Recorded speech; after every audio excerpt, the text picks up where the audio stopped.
O que seria essa transição feudo-capitalista?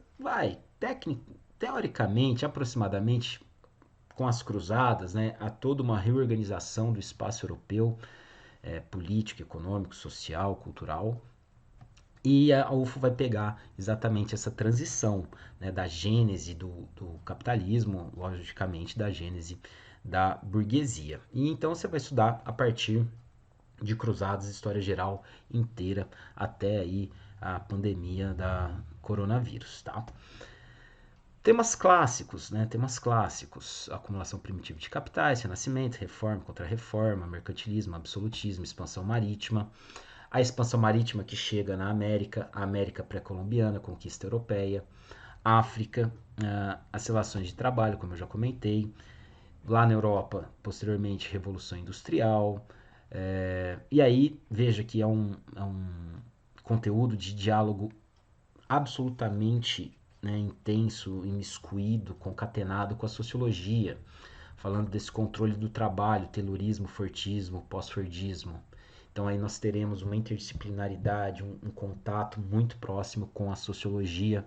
Vale muito a pena dar uma olhada nisso. Inclusive tem dois grandes mestres de sociologia aí que eu conheço, que trabalham isso muito bem. O grande Lúcio, o grande Moisés. Eu comecei dando aula de sociologia. É interessante, né? Meu mestrado é também em sociologia. E aí vem um aspecto importantíssimo: liberalismo e revoluções burguesas. Veja, aqui no segundo tópico, os impactos políticos da independência americana na elaboração de outros regimes constitucionais. Então veja, a prova ela exclui o processo de independência dos Estados Unidos, o processo de formulação da Constituição, todo o século XIX de expansão para o oeste, de guerra civil americana, guerra de secessão, exclui todo esse aspecto histórico da história dos Estados Unidos, que anteriormente era muito relevante, muito recorrente no vestibular, e agora está completamente é, alijado, mas eles querem falar do impacto político disso. E aí pode aparecer aonde? Das independências da América Latina, pode aparecer um pouquinho, vai falando de Inconfidência Mineira. Então veja que a UFA ela complica muito a nossa vida. Ela não direciona especificamente. A UFA ela vai comendo pelas beiradas para dar conta do todo. Ela vai mudando o formato de encaixar aquilo que a gente tradicionalmente estuda. E aí segue o jogo, né, com as revoluções. Todo revolucionário, vamos tacar fogo em toda. É revolução russa, mexicana, chinesa, cubana, chilena, Nicarágua. Guta tem que estudar tudo isso. Para você ter segurança, para você ter margem aí de confiança, sim. Mas, por exemplo, Nicarágua cai muito pouco e tem pouca informação. Informação não, né? Dos materiais, isso geralmente é negligenciado, é diminuído. Você pega ali a Frente Sandinista de Libertação Nacional, Revolução Cubana, eu acredito muito que possa cair esse ano. Revolução Mexicana foi cobrada recentemente. Esse ano, ontem, inclusive, completou o centenário do Partido Comunista Chinês. Pode aparecer alguma coisa aí da Revolução Chinesa. E seguimos então com uma ênfase muito grande no século XX. E aí sim eu acredito que você possa se debruçar, tá? Em todo o século XX. Alguns aspectos asterisco, parênteses importantes. Não cai a Antiguidade Oriental, não cai. Não cai a Antiguidade Ocidental. Olha o tópico aqui na prova de filosofia. O surgimento da polis. Polis. Que é polis? É cidade, é mais ou menos isso, né? Não é tão exatamente isso. O surgimento da polis. Para você falar do surgimento da polis na prova de filosofia, você precisa dominar alguns conceitos da antiguidade clássica vinculados à Grécia, né? Ao período homérico e arcaico e também clássico da Grécia Antiga. Então, tá vendo a pegadinha? Tá vendo? Eles diluem, né? Eles pulverizam. Lembra na prova de história tinha Taylorismo, mas Taylorismo é da sociologia? Agora, na prova de filosofia, tem polis que, né, se remete à prova de história. Outros aspectos: filosofia. O Estado como direito e força. Novamente, você vai se conectar direto com a prova de história, Idade Moderna, transição feudo-capitalista, concentração, processo gradual de centralização do poder, formação do Estado Nacional Moderno, absolutismo, teóricos do absolutismo, tá aí, ó. Maquiavel, Hobbes. Né? Novamente, você tem Marx, que vai dialogar intensamente com o século XIX e com as questões de resistência operária, e Hannah Arendt, que vai dialogar diretamente com as questões do totalitarismo do século XX. Lembra que a prova de história fala muito sobre questões de preconceito, discriminação, racismo, exclusão social, questões sociais como um todo, de gênero. E aí a prova de filosofia até traz interdisciplinaridade. Desde a condição aqui da mulher da Simone de Beauvoir, passando por Foucault e Achille Mbembe, que vai falar dos racismos, do imperialismo. Geografia também. Diversos tópicos de geografia se concatenam com aspectos da história. E, lógico, a literatura. Tanto as obras quanto os períodos literários estão em íntimo contato, produzem, são produtos, influenciam e são influenciados pelos aspectos históricos. E aí, né, manda lá para o Landim, né, Henrique Landim, que é o papa aí da literatura da UFO. Então, resumindo, o que você... Aqui a prova de sociologia, né, que eu já comentei bastante.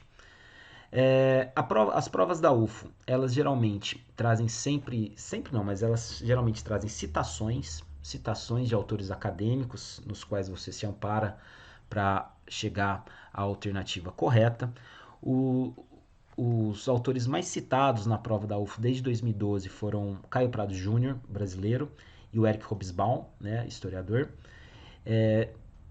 E todos esses nomes aqui, eles são muito relevantes, eles têm realce no meio dos historiadores, né? Então veja que é uma prova muito técnica, geralmente muito técnica, teve algumas edições aí bastante fuleiras, né? Chulas.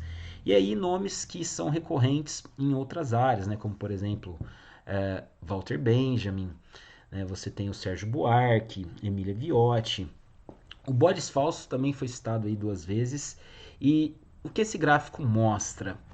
Que os principais nomes citados na prova são autores acadêmicos, 60%, mas que há também muita citação de fontes primárias, 20%, que é uma fonte primária, como eu mencionei, aquilo que foi produzido à época, né, no calor dos acontecimentos. 14% das citações são provenientes de jornais ou revistas, desses de alcance mais popular, né, de circulação cotidiana. E fontes artísticas, como assim? Letras de música, charges, quadros. Esteja preparado para absorver, interpretar e expressar esse tipo de fonte. Guto, o que mais cai na UFO? O que mais cai é a história do Brasil. 45% das questões até hoje foram de história do Brasil, seguido de história geral, e aí também com componente de história da América de 21%. Tô desesperado, não tenho tempo. O que eu faço? Pega Brasil de República para frente até Vargas, depois regime militar. Você vai esmagar a prova, principalmente se pegar movimento operário. Dentro de história geral, o que é mais cobrado? Antiguidade nunca é cobrado, né? Idade Média. Vai ter uma questão, não é que talvez tenha, não. Vai ter, é uma tendência da prova, da UFO. Uma questão de transição feudo-capitalista. 22% das questões até hoje foram sobre esse assunto, seguidos aí de século XX com 24%. A UFO realmente vai cobrar século XX. Diálogo com geopolítica, sociologia e filosofia, vai cobrar muito Guerra Fria, vai cobrar totalitarismo, Revolução Russa, tá? Naquele vídeo anterior, eu especifico bem o que será cobrado na prova da UFO. Seguido aí, empatado, né, com história contemporânea, de maneira geral, que engloba o século XX também, né? Ou seja, se você pegar a história contemporânea, 48%. E Idade Moderna, 30% das questões geralmente são relativas a reformas religiosas e renascimento. Diante disso, eu elaboro esse estudo aqui, esse estudo gráfico, essa tabela, que me permite orientá-los sobre o que vai cair na próxima edição, que é o que eu gravei no outro vídeo. História da América, o que mais cai? Disparado período de Guerra Fria. Tá? Disparado Guerra Fria, disparado não, né? Empatado com os Estados Unidos. Só que agora os Estados Unidos foi alijado. Então fica aí, né, o predomínio de Guerra Fria e questões relativas à África, como eu já mencionei, serão cobradas, vinculadas à historiografia. E aí empatados nós temos a colonização da América Espanhola e a América Latina e a América Latina no século XX. O que seria isso? Regimes militares, populismo, Revolução Mexicana, Revolução Cubana, as revoluções na América Latina, que esse ano vai vir com Revolução Cubana. E aí um pouquinho só de América Latina no século XIX, que seria algo relativo às independências da América Latina e caudilismo. Novamente aqui a tabela. História do Brasil era muito variado e agora boa parte disso aqui sequer é mais cobrado. Veja aí, Joanina, primeiro reinado, Regência, segundo reinado, não cai. Tá? Só uma consideração aqui que eu acho importante fazer. Quando nós falamos de movimento de contestação social e política na República Brasileira, a luta indígena e o movimento negro, aqui você vai precisar buscar no segundo reinado. Então, o segundo reinado cai? Politicamente não, economicamente. Não cai, Mauá, Guerra do Paraguai não cai. Talvez um pouquinho de Guerra do Paraguai por causa do envolvimento negro.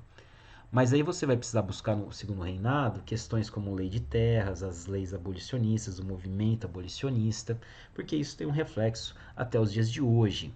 Então não cai propriamente, mas cai de uma maneira associada como raízes históricas. De maneira geral, é isso que o edital e o conteúdo programático da UFO fala. Você fala assim, Guto, não entendi porra nenhuma do que você falou. O que eu estudo, cacete? Você vai estudar muito a questão do indígena e do africano no Brasil.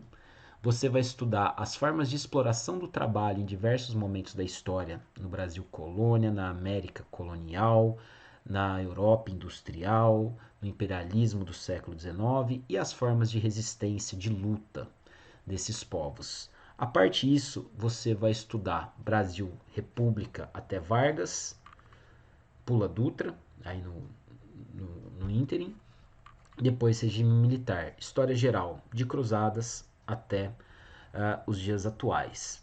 História da América, você vai estudar toda a América Espanhola, né, dos povos pré-colombianos até a legalização da maconha no México anteontem. Beleza? Guto na história e você na UFO.